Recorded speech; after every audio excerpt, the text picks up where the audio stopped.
This is podcast part 2, Wild Style, 40th anniversary. Round of applause once again for our historian, Jake Wan. This is real history right here. We got the fantastic Romantic Five and the Cold Crush Brothers. This is wonderful. Theodore Switch Cruz. Yo, they said you switched crews, Theo.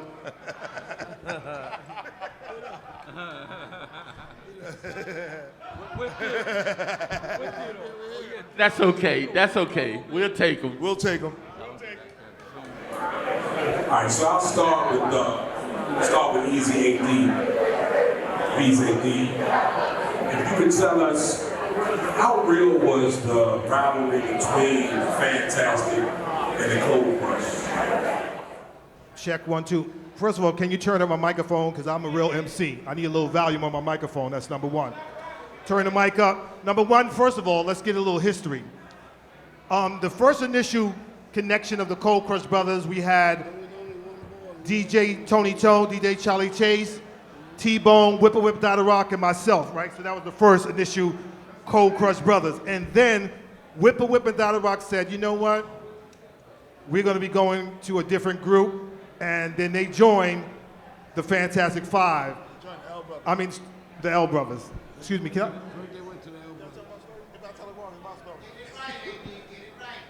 I? Mean Gene, I don't come bother you at your job.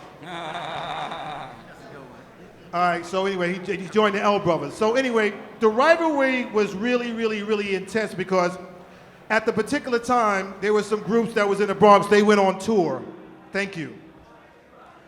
And so they left the Bronx for the 2 crews that changed the complexity of the culture of hip hop, meaning that our MC styles was different than the groups that were gone. We had the Fantastic Five. They had considered one of the prettiest groups of all times as far as the looks is concerned. Give them a round of applause. As far as the ladies love the Fantastic Five. But then when you move over to the Cold Crush, we were one of the hardest working groups of all times.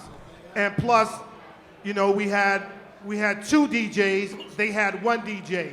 We had 4 MCs, they had 5 MCs.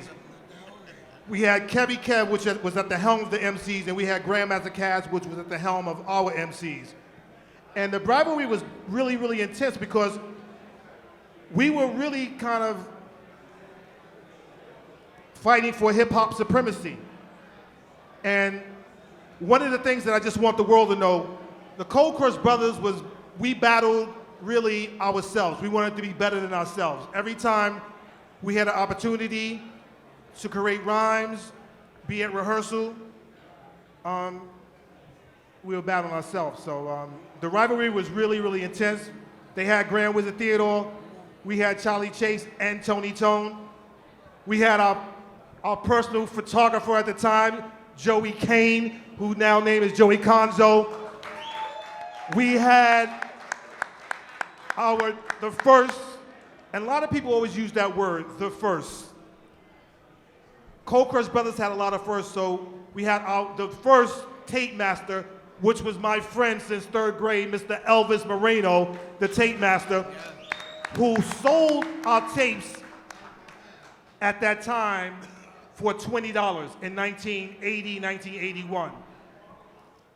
And again, we had DJ Tony Tone, who is the founder, I'm gonna say it again, who's the founder of the Cold Crush Brothers.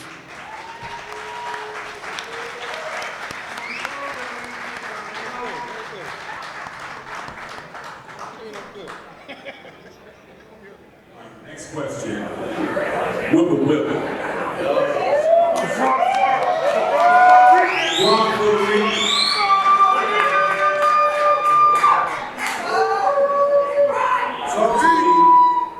Talk to me about the basketball scene. Was the basketball scene everybody right there on the run? How much of it was?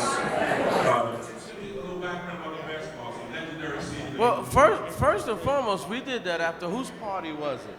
At the T Connection, because we went from the T Connection to the place for the shot. So whose birthday was it? Dada Rock? I think it was Dada Rock. Dada Rock, R.I.P. King. R.I.P. Rest in peace. And yes. And we hit this park like 6 in the morning, sun coming up. And basically, it was all impromptu. I mean, it was a full day of shooting, but it was Chase and Theodore that kind of set it off because they both had to stand up on crates. Or was that you, Ruben? You and Chase? You know, and I mean, and this all this funny, witty stuff. So in regards to everybody playing ball, Waterbed is the one who really started with, you just talking mess and start shooting, that happens all the time playing basketball, trash talking, you know what I'm saying? So it was just what we did naturally, you know. But it was one of the best scenes, I think, in the movie. I love that scene. Maybe we'll do it again one day. Almighty KG.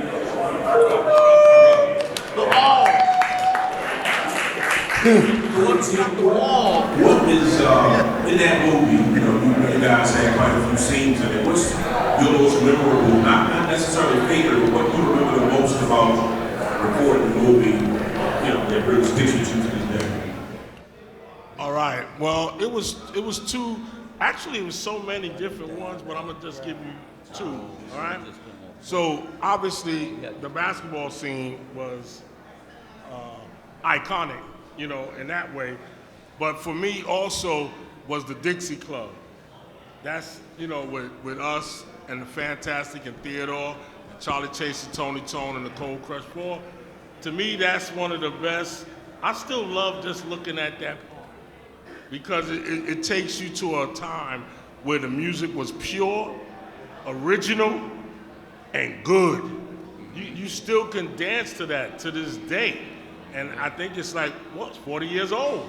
Here. And you still can dance to it and enjoy it. So those are my two spots right there. Yeah, all right? Brand was a theater. G-Dub.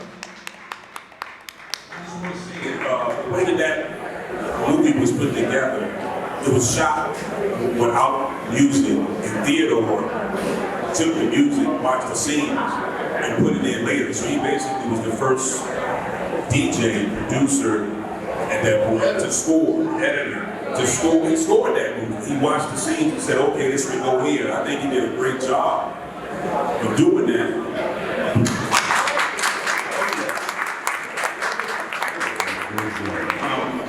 In addition to all of his other innovations, cutting with the handcuffs, scratch, the needle drop, but still is incredible. My question finally is for you, Theodore. What was the process like? Was it difficult for you to look at that and say, put this here, or did it come organically and happen to you? What was the process for scoring that movie? I'm staying here talking. Can everybody quiet down just a little bit? We all know what we're here for. Quiet down just a little bit, please, please. First of all, I want to thank all the Fantastic, all right, my brothers. I'm with you. Yeah. Scoring the movie, oh man, that was back then when I was smoking weed with the seeds in it. I'm just happy that I got the opportunity to do something like this. When I first noticed that we were going to actually do the movie, I actually got all the music in my hands before anybody else basically heard the music. Downtown on 9th Avenue at the film building, just watching that little giant screen and putting all the music to all the scenes in the movie. I'm just so happy that I got the opportunity to do that, you know? And thank you, Charlie. And thank you, everybody that's here. You could have been anywhere else. Thank you for coming. Give it up, give it up. Thanks, Jack. Thank you, thank you. All right. DJ Charlie Chase.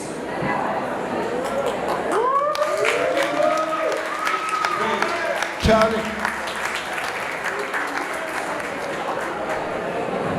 Chase, how, I think I asked you this before, but I don't want everybody to hear it. At the time, I'm assuming you guys were filming around 81 or so, 81, 82.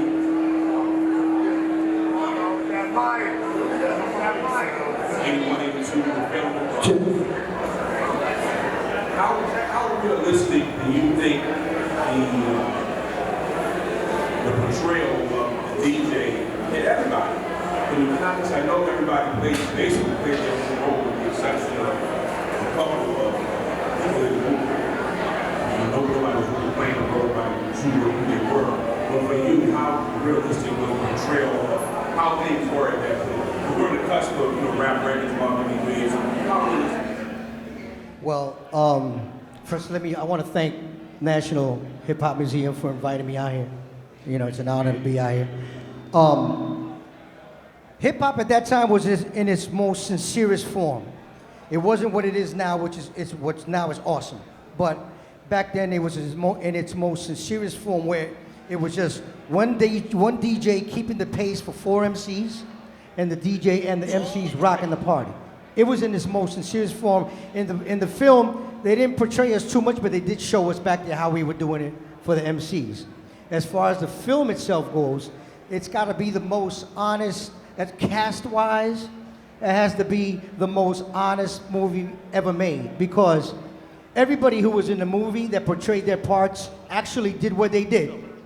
Even the stick-up kid in the stick-up scene was the stick-up kid. You know?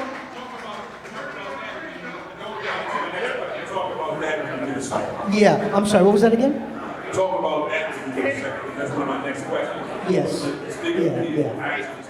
Yeah, so I mean, the beauty of it is it wasn't made with $1 million budget, but damn it, it was the realest movie that was ever made as far as hip hop was concerned. No Hollywood, none of that.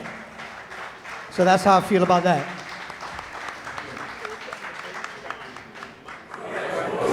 Question from Kevin Care and Master Rob.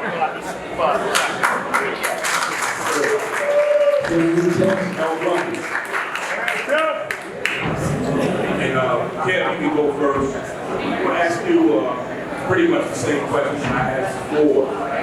Again, you're in the movie quite a bit. What's the most memorable part of the movie? Grand finale. The last scene of the movie. How I took control and told Fab Five Freddy, you're going to introduce our group. We're not coming off the stage. We coming through the crowd.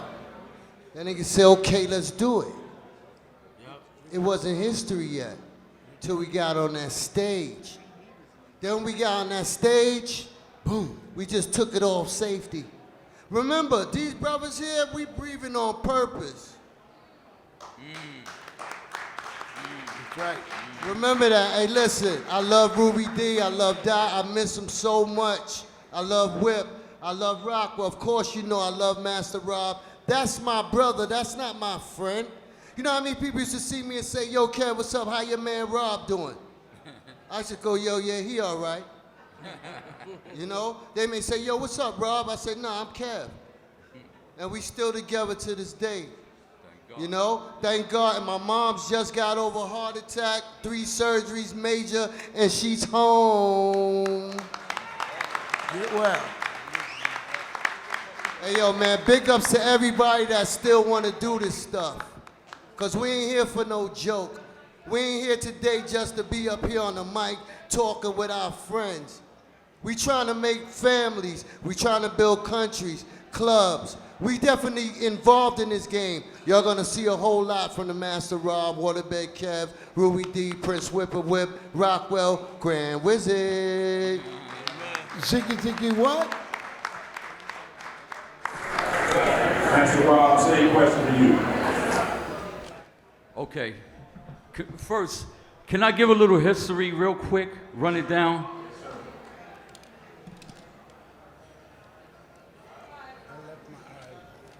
Okay, for those who don't know, my hip-hop journey started in 1977 with the L Brothers. It was 3 DJs. They was 3 brothers. Yes. Mean Gene, DJ Cordio, Grand Wizard Theodore, 3 MCs, Kevy Kev, Robbie Rob, and Starsky, AKA Waterbed Kev, Master Rob, Busy B Starsky. So we are what you call the first generation from the birth of hip-hop that was born in the Bronx in 1973. So we are true pioneers of this hip-hop culture. In 1979, we formed the Fantastic Romantic Five, which consists of the first Puerto Rican MC, Ruby D, the Bronx Puerto Rican Prince Whip, my brother Waterbed Kev, the Grand Wizard Theodore, Dada Rock, rest in peace, and DJ Kerry Rockwell. We put a lot of work in this game, man. A lot of work in this game. And they try to forget about us, man. They try to rewrite history and forget about the Fantastic Five. But I want y'all to know we ready, willing, and able to give y'all a fantastic show any day of the year. Now, to answer your question, Jaquan, I like that. the best scene that I like was the end at the amphitheater. We just came off tour. Funky 4 Plus One More went on TV to do Saturday Night Live. So we got a phone call from Sugar Hill Records, and they said, do y'all want to go on tour? And we didn't have no record at all. And we went on tour with the Sugar Hill Gang, Grandmaster Flash, the Furious 5, Spoonie G and the Sequence Girls, the Crash Crew, and it was the Treacherous 3, and Wayne and Charlie. And we went out there, and we did what we were supposed to do. So, with that being said, the last scene of the movie was the best scene for me.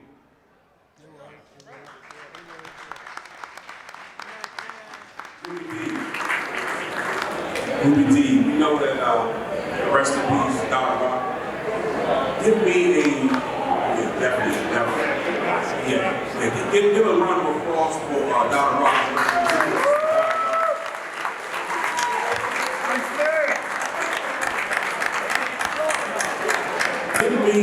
Give me a good memory of Dada Rock that would kind of encompass the kind of cat he was. So many. Yeah, really. Wow. Rest in peace, Dada Rock. I missed you. I missed him. We got the whole family right here. Right, there's Dada Rock's daughter. That's right. His son, right there was Daryl Jr., right there. You know, Dada Rock. When I talk to Dada Rock on the phone, wherever, he always ends it with, hey, I love you, man. Ain't that right? Yeah. I love you, man. And he'll say it over again. And you better say I love you back, because I'm Dada Rock. And so that was a friend. That was a real good friend. And we were the Fantastic Five. Waterbed Kev, you know, he was our leader, captain. Master Rob, you know, wow. What can I say? You know, then Whip and Dada Rock came along, and the rest, what we say the rest of the story is fantastic. You know, and Dada Rock and Whip. Y'all don't know it? Dada Rock and Whip are the original Salt and Pepper MCs. Dada Rock and Whip. All of that shit y'all hear, my mic sound nice, check one. Guess who wrote it? Fantastic. That's right. What about Shake That, Show No Shame, all that? Master Rob. Shout out to the girls. I'm gonna take this time, Master Rob. What's up? Master Rob on the group, he was like the talent scout. Yeah. That's what he is. He was the talent scout. Because when Kevin Rob, well, with Mean Gene, the L Brothers, he was the one that came to me and said, come here. We gonna give you a chance to get down with a real crew. Those were his exact words. Then he took me to meet everybody. You remember when you used to go buy some weed and knock on the door and there'd be a little hole and you put your money through there and they give you a bag of weed and you take off? So we went in that door. Yeah, I was nervous. I walked in there, everybody. Kevin Kev said, you gonna get down with it, but you gonna do what the fuck I say. Pardon my French. But that's what he said. That's Kev. That's Kev. In the interest of time, let me move on to the last two questions. These are the Tony Tone and then Kevin and Rob. So, you kind of the quiet force of the group, so I want to know from you, favorite part of the movie that still stays with you to this day to remember that was memorable for you.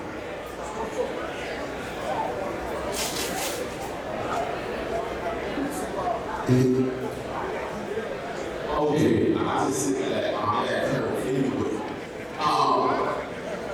The movie, the part I remember at the basketball scene, but the whole movie was like, just be yourself. Just say what you would say. So we actually didn't have a script to remember. We were just in ourselves and saying what we would say at that time. So I think we might work or something because we came on all our minds every day. So at the basketball team, all of us came up with our own verses. When we not right here, all of us came up with that, like within 15 minutes of shooting this. So everything you hear people saying is what they came up with on the side. So that's what I do. Yo, Tone, I want to say something. So this is related to hip-hop culture. So just give me a moment. Can you quiet down? Because this is something that's very serious for me. I took a walk around this place and saw different items that were being sold. So there was an item being sold with my picture on it. So the lady behind the desk asked me to take a picture with my card that was being sold. And she said to me,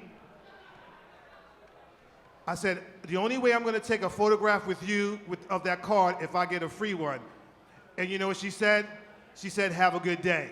So this is an interesting thing. It's really not funny for me. This is interesting how you can be part of a culture.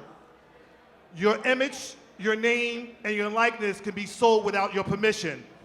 And then people could be free-minded to have the gall to actually say to you that you cannot receive something that is yours.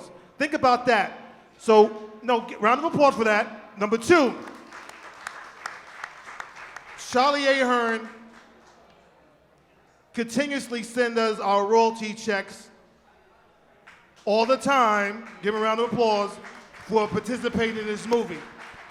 So my long-winded point is that we are being honored here, which we appreciate, but there's still some systemic non-connection to the artists and the people who have laid the foundation for this particular culture. So that's all I wanted to say.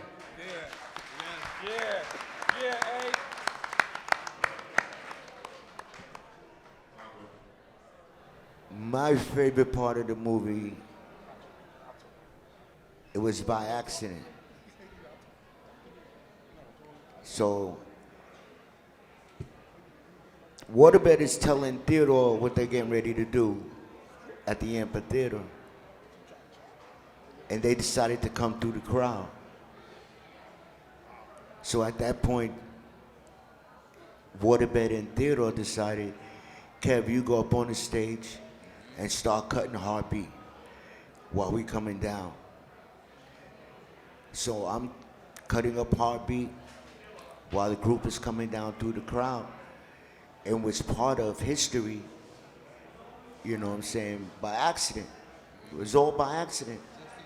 You know what I'm saying? Just hanging out with Theodore.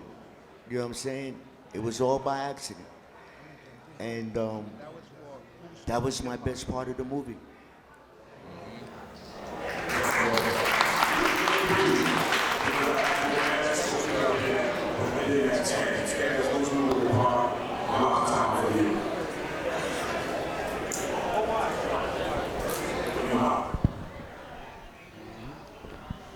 The most memorable part of the film Wild Style for me was when we filmed the first time at the amphitheater. The first filming at the amphitheater, Grandmaster Flash and the Furious Five were there, Fantastic was there, Cold Crush was there, everybody was there, but the sound was fucked up. The sound was so bad that we had to reshoot the end of the movie again, okay? And that's why the Cold Crush is not in the amphitheater scene from the last movie. I mean the last scene in the movie, okay? Because we had another engagement, the date that they wanted to film the new amphitheater scene. We felt that that engagement was more important. We were already committed, and we had to do it. So, for me, I think the missing scene from Wild Style is my favorite part of it, because historically we've all seen the film, but none of you have seen the part that we filmed the first time, all right, before it came out.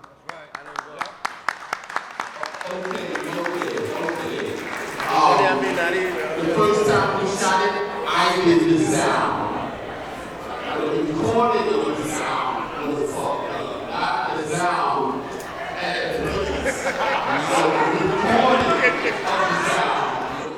Tony said, let me get it right. Hey, I stand corrected. Before we go, can I get a round of applause for Jeremy Beaver, who put all this together? There's that man right up there, Jeremy Beaver. What up? Thank Good you. looks, Joe. So we've come to a very, very important part in our program today. For archival purposes, it's important that we hear your guys' opinion and how you felt, what you went through filming this masterpiece, right? But now it's our turn, the public's turn, America's turn, the National Hip Hop Museum's turn to honor you guys, okay? So I ask that you all take a seat as we get ready for our very first inductee, director of the movie, Charlie Aker, in about 5 minutes.